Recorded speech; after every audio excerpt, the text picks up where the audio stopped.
Winstanley.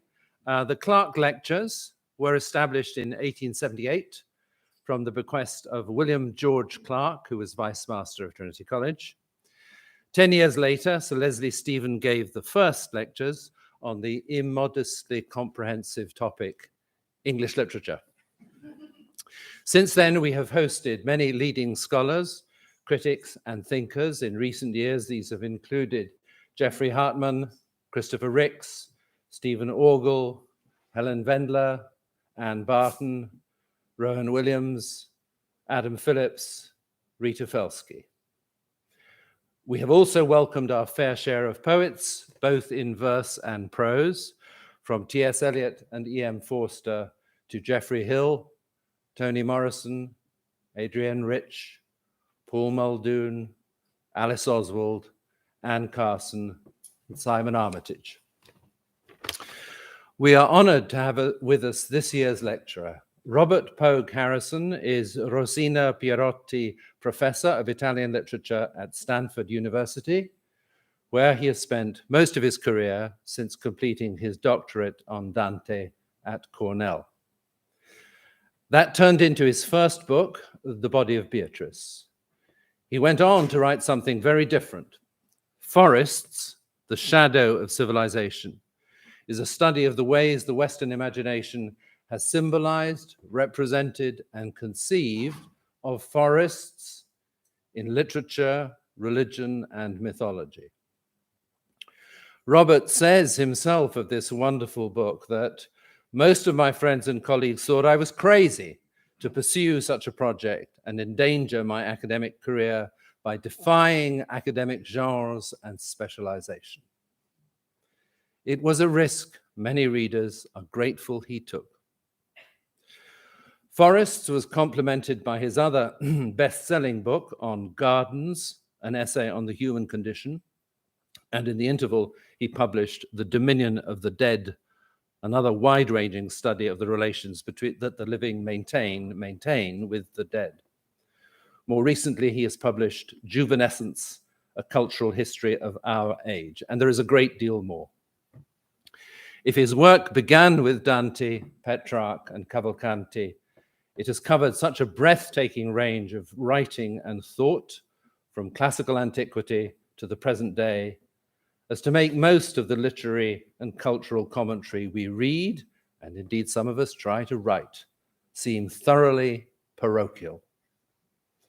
There is certainly nothing parochial about the topic on which he proposes to deliver these lectures. Thresholds between the finite and the infinite, the terrestrial and extraterrestrial, the living and the dead, the apparent and the non-apparent. So please welcome and admire the hat, which is even better than Anne Carson's a few years ago, Robert Pogue Harrison.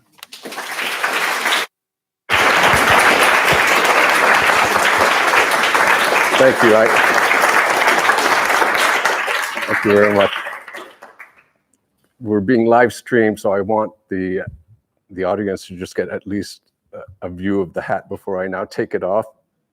I owe it to my friends who are here for the lecture, and I ran into them on my way here, and we had admired this hat at a hat store right near the apartment I'm staying at, and I said, you know, this hat looks like Jimi Hendrix would have bought this when he looked like a Jimi Hendrix hat. Lo and behold, they had gifted it to me, and I just got it a few minutes ago, so thank you for the hat.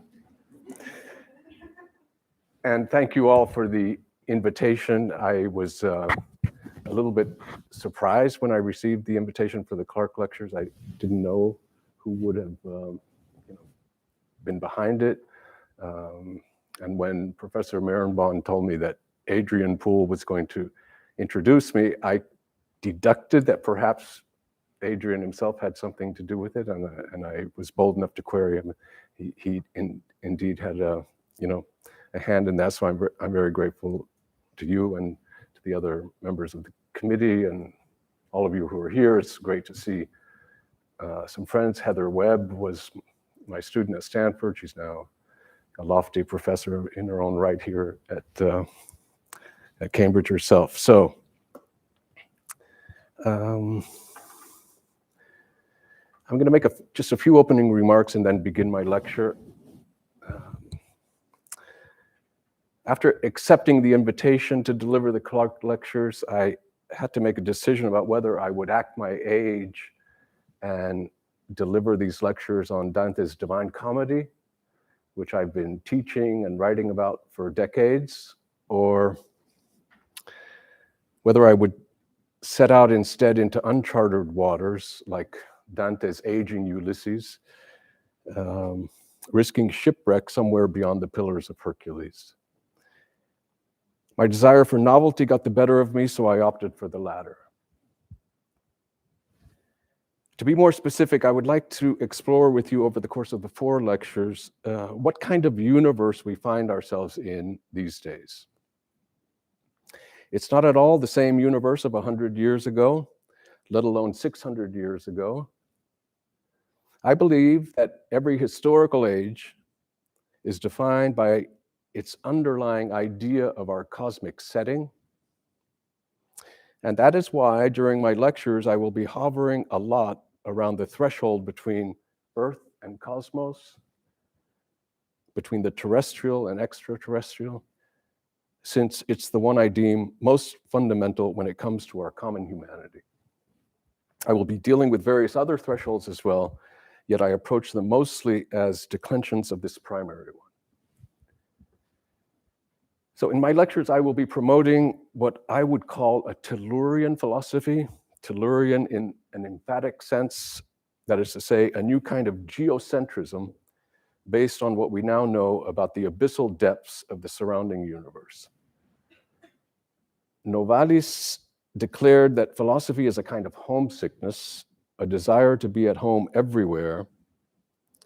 I believe that the everywhere has only one cosmic address, and that is planet Earth. Maybe that's what Nietzsche's Zarathustra meant when he urged the people in the marketplace to, quoting Nietzsche, remain faithful to the earth and to the meaning of the earth. He went on to declare to sin against the earth is now the most dreadful thing. And 140 years later, that historical now still stands, I believe. So in that sense, my upcoming lectures, by wandering far and wide, seeks a pathway of return to our home planet. And in that sense, I feel like I would be more like Homer's Ulysses than Dante's Ulysses or Tennyson's Ulysses. And at least that's so I hope. So with these preliminary remarks included, I'm going to turn to my lecture proper. It's in 2 parts. The first part I call Stellar Depths, and the second is called Infinity. 1 month after NASA's Lunar Orbiter 1 took the first photos of Earth from the moon's orbit on August 23rd, 1966, Martin Heidegger sat down with 2 journalists from the German magazine Der Spiegel to answer some pointed questions about his thought and his involvement with the Nazi regime of the 1930s. Late in the interview, which was published after his death in 1976, Heidegger decried technology's deracinating effects on humanity, claiming that modern technology is not a tool and that humankind, quote, has not yet found a way to respond to the essence of technicity. That essence, as Heidegger understood it, consists in an unmastered will to master nature by rendering all things orderable, fungible, and reproducible through objectification and manipulation. Somewhat perplexed, his interviewers declared, I'm quoting them, but someone might object very naively, what must be mastered? Everything is functioning. More and more electric power companies are being built. Production is up. In highly technologized parts of the earth, people are well cared for. We are living in a state of prosperity. What really is lacking to us? It's a perfectly reasonable query, to which Heidegger responded as follows, quoting Heidegger. Everything is functioning. That is precisely what is uncanny, that everything functions, that the functioning propels everything more and more towards further functioning, and that technicity increasingly dislodges man and uproots him from the earth. I don't know if you were shocked, but certainly I was shocked when a short time ago I saw the pictures of the earth taken from the moon. We do not need atomic bombs at all to uproot us. The uprooting of man is already here. All our relationships have become merely technical ones. It is no longer upon an earth that man lives today. So whereas the popular imagination at the time saw in those photos a wondrous revelation of our mother planet and cosmic home, Heidegger saw in them stark evidence of modern technology's deterrestrialization of the human species, its increasing alienation from and loss of essential relations with the earth. This is the first image, how it was taken, and then it was rotated so it appears more like a thing. There are many elements at play in Heidegger's shock at the photos, not the least of which includes his idea of what he calls the fourfold, or das Gewicht. That's Heidegger's word for the unitary belonging together of earth, sky, mortals, and divinities. And this idea of the fourfold, which is actually inspired by Lao Tzu, the ancient Chinese philosopher,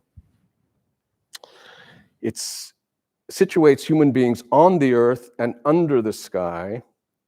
And maybe what Heidegger found so jarring in the photos is that the sky in those orbiter photos is not the sky we live under, but an abstract, non-relational, empty space, whereas our sky, by contrast, contains, I'm quoting him, the vaulting path of the sun, the course of the changing moon, the wandering glitter of the stars, the years, seasons, and their changes, the light and dusk of day, the gloom and glow of night, the clemency and inclemency of the weather, the drifting clouds and blue depths of the ether.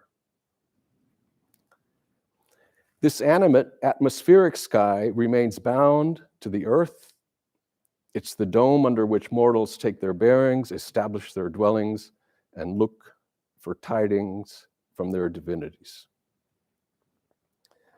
Now, Heidegger speaks of the blue depths of the ether. Those depths appear blue thanks to the subtle layer of gases that surround Earth's surface, absorbing and scattering the shorter wavelengths of light all across our sky. Astronauts call it the thin blue line, which is where my title comes from, since that is how our atmosphere appears from space. Heidegger says, the blue of the sky's blueness is the color of the depths, but we know that depth is a matter of perception. Perception is an outgrowth of the biosphere, and the biosphere in turn is an outgrowth of the atmosphere. In that sense, we could say that depth hugs the surface of our planet, for only within the fine blue line encircling Earth does there exist such a thing as depth in its enfolded and recessive dimensionality, which you have images of everywhere. The 1966 photos of Earth were taken from beyond the blue depths of this dimensional space between Earth and sky. That's why the darkness surrounding our planet appears so bleak in them. Interstellar darkness has no light looming in its depths. Where darkness has depths, as it does in our sky, it harbors the presence of brightness, or what James Joyce called in Finnegan's Wake, the radium wedding of night and morning.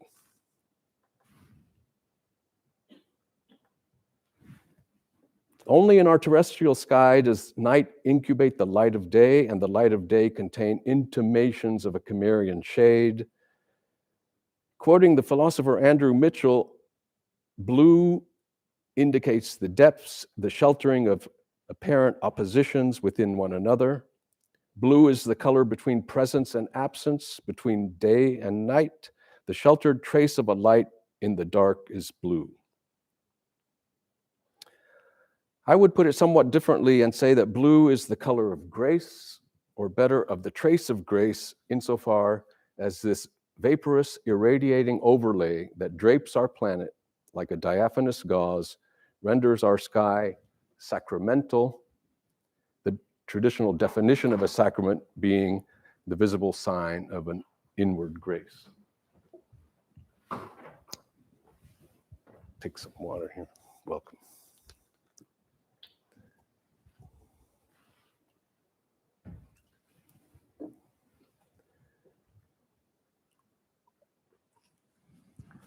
I do not share Heidegger's aversion to the 1966 photographs of Earth rising above the lunar surface. And that might be because I'm revisiting them more than half a century after they were taken. Unlike Heidegger, I find these photos full of depth, not the blue depth of the ether to be sure, but the depth of historical distance that now infuses their original grainy black and white images. The spirit of that decade still clings to the shades of gray that permeate the scene. The afterlife of the past in the present, especially when it takes the form of photographic images, always has a spectral quality about it. Spirit may not lend itself to definition, yet we know that it crosses thresholds readily and effortlessly. Much the way its gases inspirit our atmosphere, the dimensional space between earth and sky inspirits time. Where time is inspirited, as it is here on earth, the past suffuses the present, and the future inhabits the unfinished story of the past. And biochemistry alone cannot account for our sphere of vapors that brings together what it keeps apart in both space and time. Sphere of vapors is atmos in Greek, means vapor. The atmos of our atmosphere is at once material and immaterial, in us as well as beyond us, in ways that we are far from comprehending. Atmos is also a technical term for ambient sounds in movies. So without them, you know, they have the recorders that they go in and they'll be on a street or in a room and just get natural sounds, because without them, the background silence in a room or street scene on the screen is as dead as the sky beyond our atmospheres. Inspirited time belongs to the space between earth and sky, yet so does the chronometric time that measures our hours as well as the light years that separate us from stars. By chronometric time, I mean the times of our clocks and calendars and Anno Domini. The universe beyond our Earth has no years. It may have flashed into existence 13.8 billion years ago, yet that is a strictly terrestrial measure based on the Earth's revolving around a star that came into being only 4.5 billion years ago. To that, we must add that time becomes real only where there is perception, cognition, and mortality.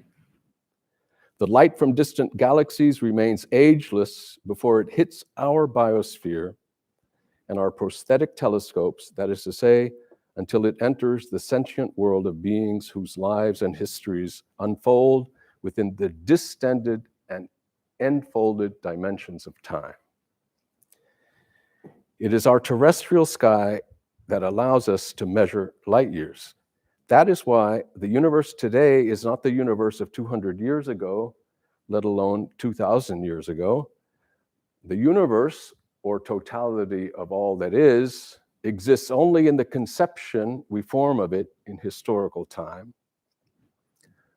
So the universe truly was pre-Copernican when we conceived of it geocentrically, and space-time became relative only in the 20th century. In a century or two from now, our descendants, if we have any, will live in a very different universe than ours, since their conceptual perception or perceptual conception, call it their conperception of it, will have undergone profound transformations by then. All this to say that distance takes different forms, some of which are immeasurable. We can count the years between 1966 and 2023, but not the pathos of distance that relates us to the era which brought us those first extraterrestrial pictures of our planet. Given these considerations and others to come, I'm of two minds about the recently released images of deep space taken by the James Webb Space Telescope. I don't know if you must be aware that they've released these astounding images in the last few months. They no doubt mark a world historical event on a par with the lunar orbit's photos of Earth, jolting us into a vivid awareness of the pullulating cosmic setting in which our planet wanders along its very provincial path. We are dumbfounded by the crush of galaxies we now know populate our universe unto the uttermost reaches of space and time, reaches where the "and" of space and time no longer applies. For these photos literally envision space-time as modern physics understands that convergence, and therein lies their awe. The further the Webb telescope peers into space, the deeper it penetrates the abyss of time from which the light of those remote galaxies originated. Because the expansion of the universe has stretched the shorter wavelengths of visible light emitted by the earliest galaxies into elongated, heat-emitting infrared wavelengths, the Webb telescope is designed to detect and record light in the infrared part of the electromagnetic spectrum, hence to peer deeper into space-time than the Hubble telescope, for example, which detects mostly visible light. By focusing primarily on infrared radiation, Webb is also able to see through the cosmic dust and clouds that otherwise obstruct our view of faraway visible light. That is why its images appear so much more vivid and detailed than those of the Hubble telescope.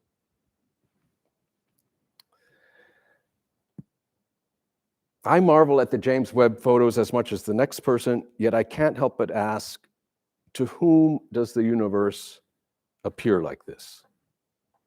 We humans cannot see infrared light.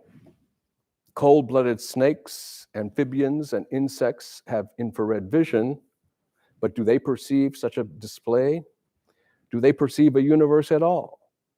And what of the Webb telescope's huge orbiting mirror? Does it perceive a universe the way it appears in these images? Not at all. Far from it. Joe Pasquale, an image processor for the James Webb telescope, remarks that the photos sent back to Earth by the mirror are basically black. I quote him, "Each pixel in the image has over 65,000 shades of gray that it can be." Again, we are back in the spectral shades of gray out of which the Earth first appeared in the photographic images of the 1960s, except that it took a concerted effort of translation by an image processing team of men and women to convert the infrared data of the Webb telescope into humanly visible colors and forms. So you see an image here of the kind of graphs and the translation process that gives us those previous images that I projected. Nor does the translation process end there, for in themselves, the processed photos resemble ordinary desktop screensaver images, no?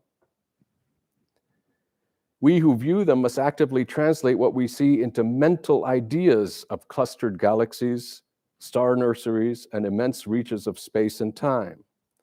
Since we can only make sense of them through concepts, the images are often accompanied by little arrows and annotations indicating what actually appears or seems to appear in them. This point of white light represents a star, we're told. This curved reddish line represents a galaxy billions of light years away. This discrete dab represents a black hole, and so forth. Another question raised by the photos concerns, once again, the phenomenon of depth. While they visualize what lies at the farthest reaches of the universe, the photos themselves are mostly depthless, precisely because of the ingenious way they render even the most distant cosmic objects eminently visible in two-dimensional forms. Those objects, almost all of them stellar in nature, appear here as multicolored surfaces on a uniform surface. If there is depth here, it must be looked for in what does not appear, namely moons or planets or unknown cosmic bodies on which the world soul or anima mundi may assume different instantiations than our own. It's the latent possibility that somewhere out there might exist some inconceivable form of spirit that gives the images a fringe of mystery. We should also note, when considering the photos, just how much the modern electric age has impoverished our relation to the night sky, which in the most populated parts of the globe is flooded with enough artificial light as to practically eliminate the visible presence of stars altogether. One could say that the James Webb photos give us back in two-dimensional images the three-dimensional apparitions we have been so sadly deprived of in the past century or so. I mean the apparition of untold stars that shined overwhelmingly all across the dome of the night sky prior to the advent of electricity. Had we but whirled enough in time, I would open a parenthesis here about how much of our cultural depression these days could be traced back to this stellar deprivation. Now, once properly scrutinized, the Webb photos will no doubt inflate our calculus of stars, galaxies, and superclusters in the observable universe. According to the best estimates, prior to the launch of the Webb telescope, the sun around which our planet revolves figures as one among roughly a septillion stars in the observable universe. A septillion is 1 trillion trillion. So that's 1 followed by 24 zeros. Yet will it change anything if, thanks to the Webb telescope, we double or triple or even quadruple our estimate of the number of galaxies in the universe? After a certain amount of zeros, a few more or less make no difference at all. Simply put, the universe is too big for us. And it has been too big for us ever since the Copernican revolution. Given the terrestrial scale at which we exist, we can never really belong to such a colossus. At most, we can make ourselves at home in our estrangement from it. And this, I have many occasions to verify just how indifferent many of us are to the larger question of the universe around us, because I know enough people who are quite perplexed by my fascination with these sorts of facts and figures of physics. It's as if, and it's common sense, this really doesn't exist for us unless we put our minds to it. No? I move on to the second part of my lecture, which is called Infinity. So let's dwell a moment more on the issue of scale and briefly review what cosmology tells us about the size of our universe and where it may end, if indeed it comes to an end at all. The sources I've consulted indicate that the radius of the observable universe anywhere in the universe is around 46 billion light years. Why that number is so much greater than the age of the universe, 13.8 billion, has to do with the fact that inflation, or the expansion of space, exceeds the speed of light. Now that sounds like a perfectly ordinary statement. The expansion of space exceeds the speed of light, yet there is nothing more astonishing or mind-numbing in the archives of science than this simple matter of fact. In a flash, expansion can reach infinity. The mystic and political activist Simone Weil wrote, I quote her, The infinity of space and time separate us from God. Had they known about inflation, she might have associated it with the nail of the cross that she claimed affixes the soul to, quote, the very center of the universe. Quoting Vey again, in a dimension that does not belong to space, that is not time, that is indeed a quite different dimension, this nail has pierced cleanly through all of creation. In this marvelous dimension, the soul, without leaving the place and the instant where the body to which it is attached is situated, can cross the totality of space and time.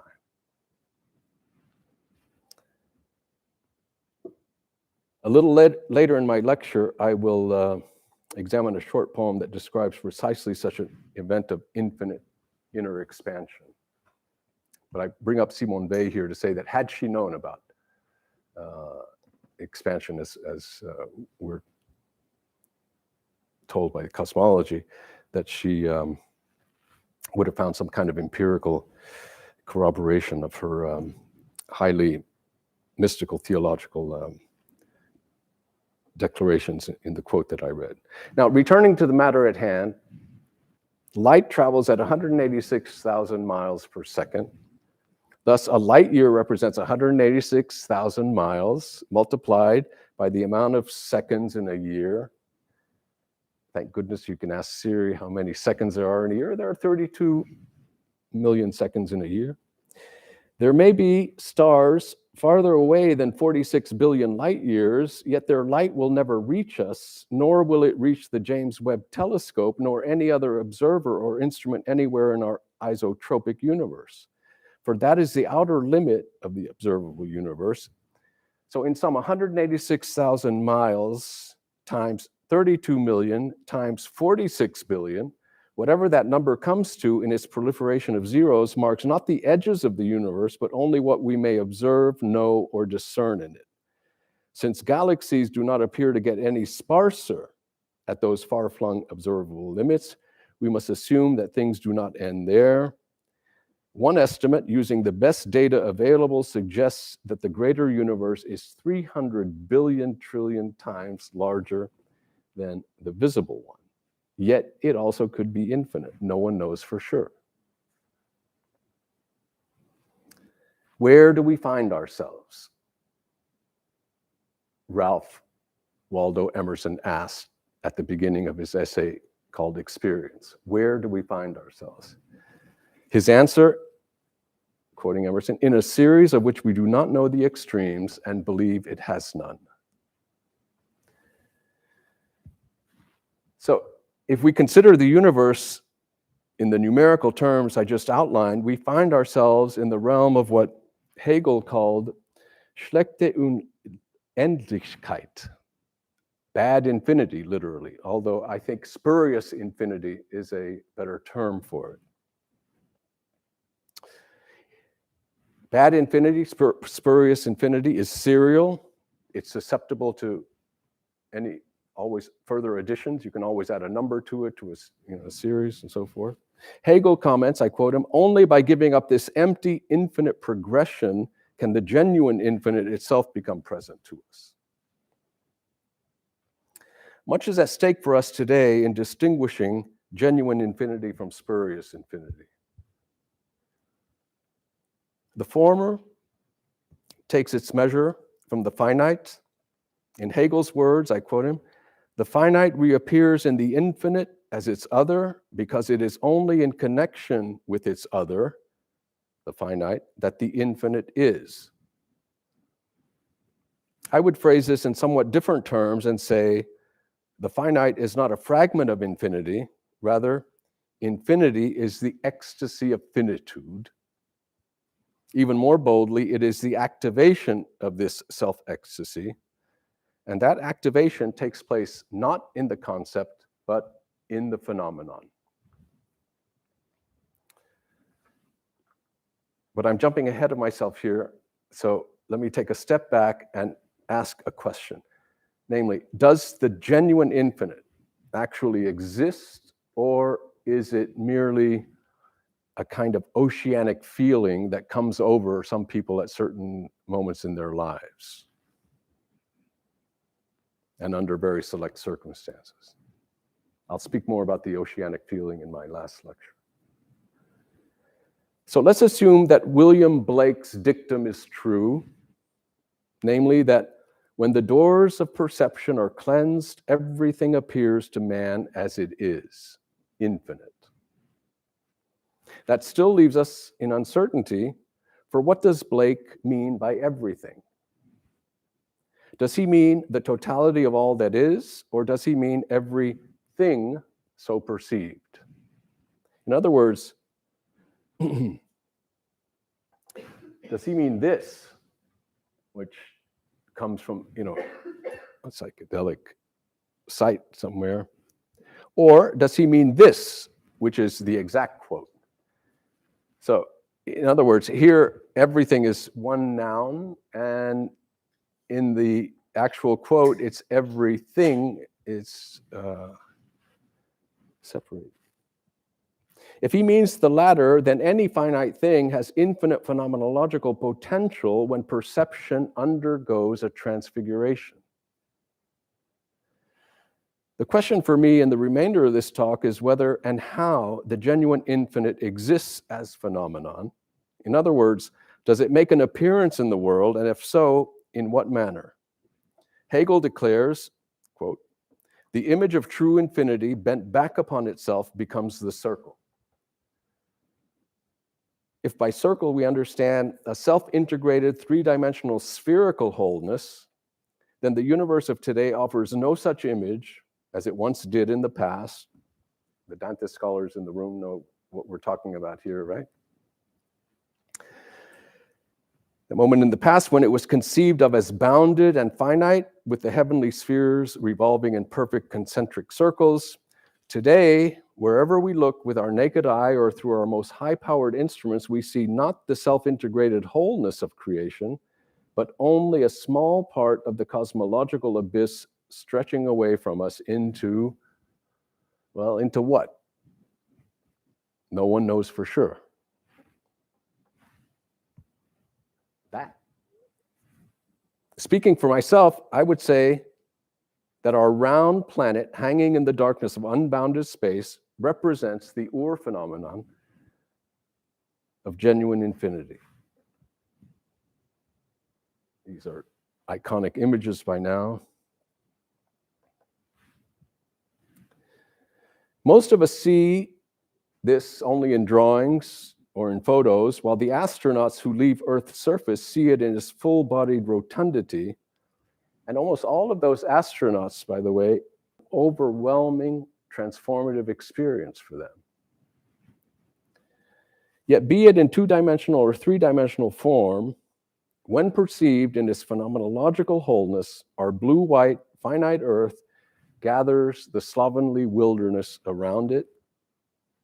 The slovenly wilderness, not of Tennessee, because that's an allusion to Wallace Stevens' poem about the anecdote of a jar. I placed a jar on a hill in Tennessee and it gathered the slovenly wilderness around it. But I'm suggesting here that this image of our blue-white finite Earth gathers the slovenly wilderness of the universe around itself, infusing its diminutive orb with infinity and imbuing infinity with a finite radiant body.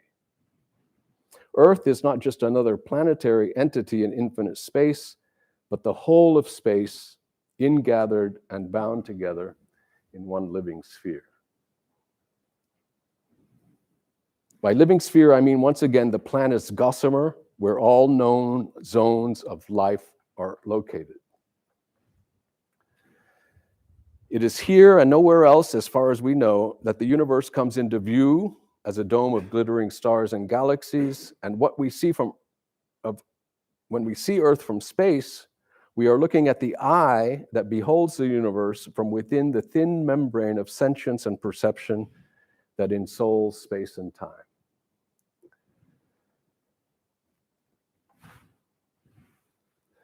Baudelaire once said that the eye is a window onto the infinite. If we are the eyes of the world, that's a Grateful Dead song. We are the eyes of the world. The atmobiosphere is the vitreous substance of a terrestrial eye that looks out at the sun and the other stars.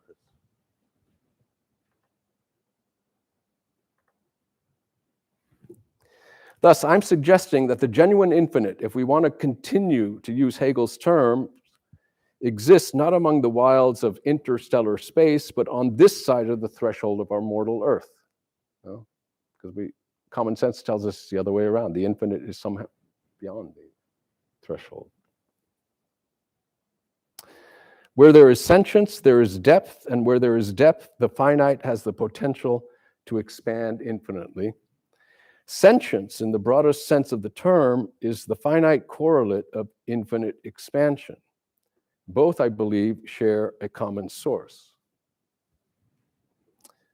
So with that proposition in mind, let us leave behind the view of our Earth from above and descend through the thermosphere, then the mesosphere, then the stratosphere, and then the troposphere to a hill some 11 kilometers from the Adriatic coast of Italy in the small town of Recanati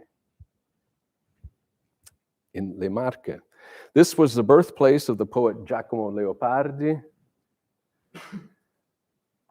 who in 1819 wrote one of the most remarkable poems in the modern canon called L'Infinito, or The Infinite. I will read it in Italian first, and then I will read you my own English translation.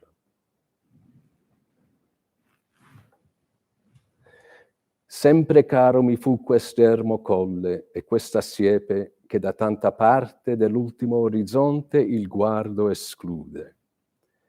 Ma sedendo e mirando interminati spazi di là da quella e sovrumani silenzi e profondissima quiete, io nel pensier mi fingo, ove per poco il cor non si spaura. E come odo il vento stormir tra queste piante, io quello infinito silenzio a questa voce vo comparando, e mi sovvien l'eterno e le morte stagioni e la presente in viva e il suon di lei. Così, tra questa immensità, s'annega il pensier mio, e il naufragar mi è dolce in questo mare. Always dear to me was this lonely hill and this hedgerow, which from many sides bars the gaze from the utmost horizon. Photo of the little site where apparently the Infinito was first conceived. Let me begin again. Always dear to me was this lonely hill and this hedgerow, which from many sides bars the gaze from the utmost horizon. But sitting and looking out, endless spaces beyond that hedge, and superhuman silences and profoundest quietude, I in my mind forge for myself, where the heart is all but terrified. And as I hear the wind rustle through these shrubs, that infinite silence to this voice I go on to compare. And the eternal comes to mind, and the dead seasons, and the present living one, and the sound of her. So in this immensity, my thought drowns, and shipwreck is sweet to me in such a sea.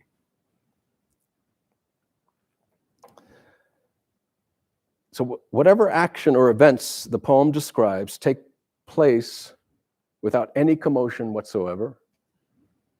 A pure stillness reigns here.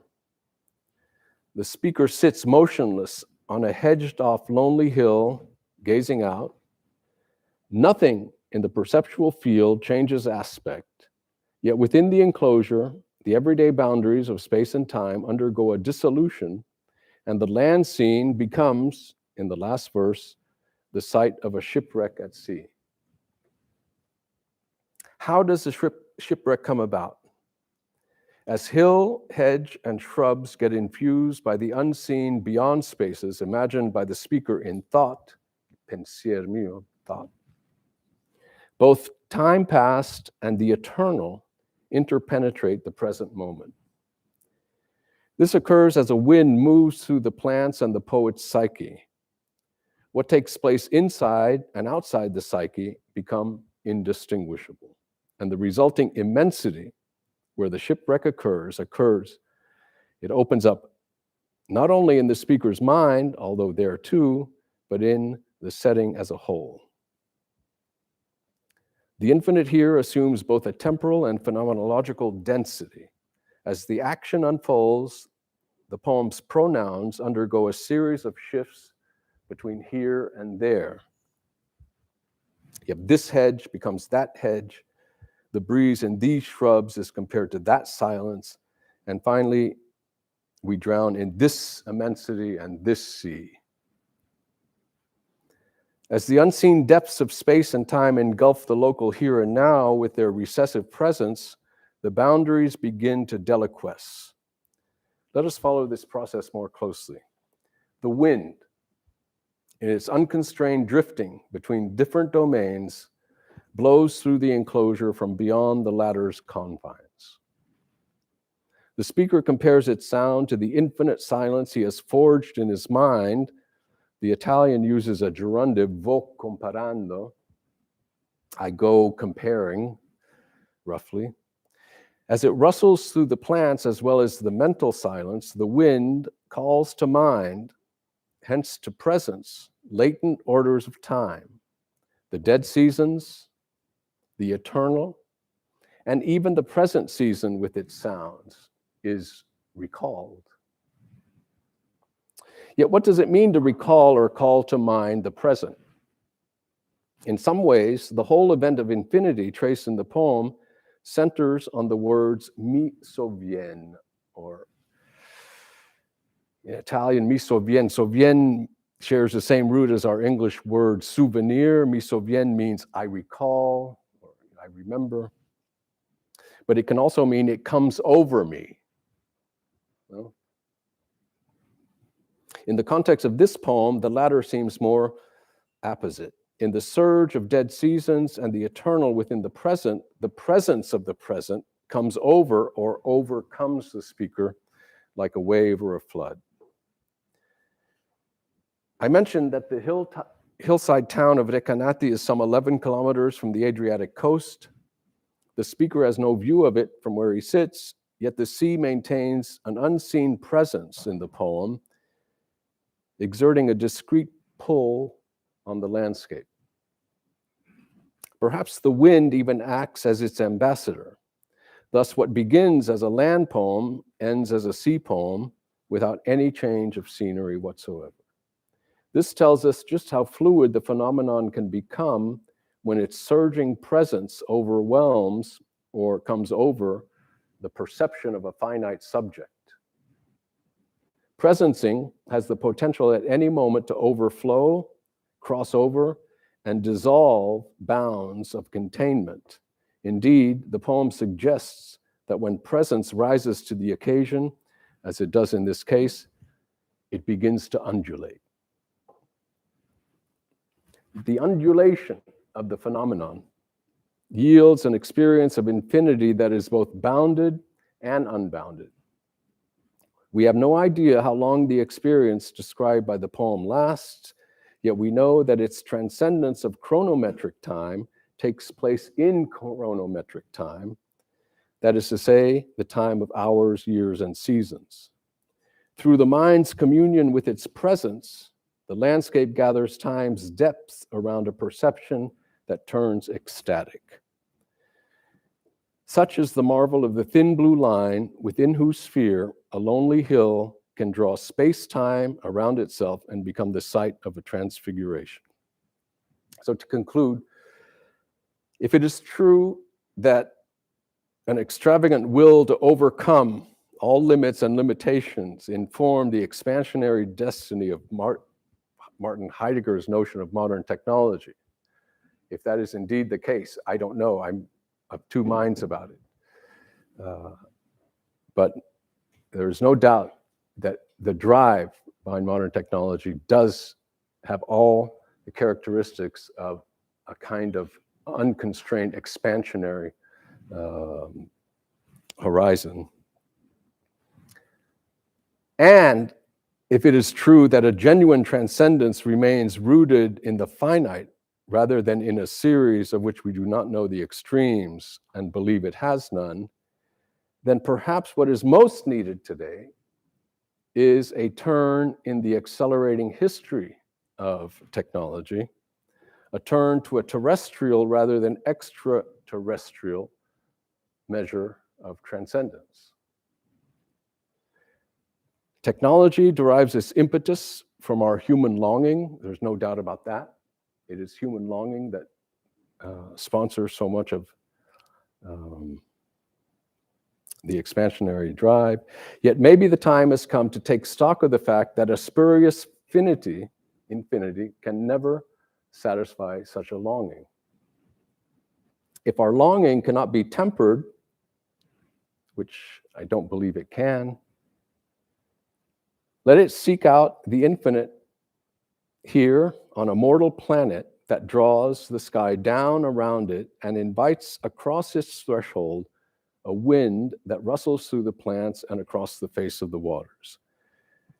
What we need most, it seems to me, is a new kind of sacramental geocentrism, one that acknowledges that here on this third stone from the sun, it's a Jimi Hendrix line, that here on this third stone from the sun is the one and only home of genuine transcendence. Thank you.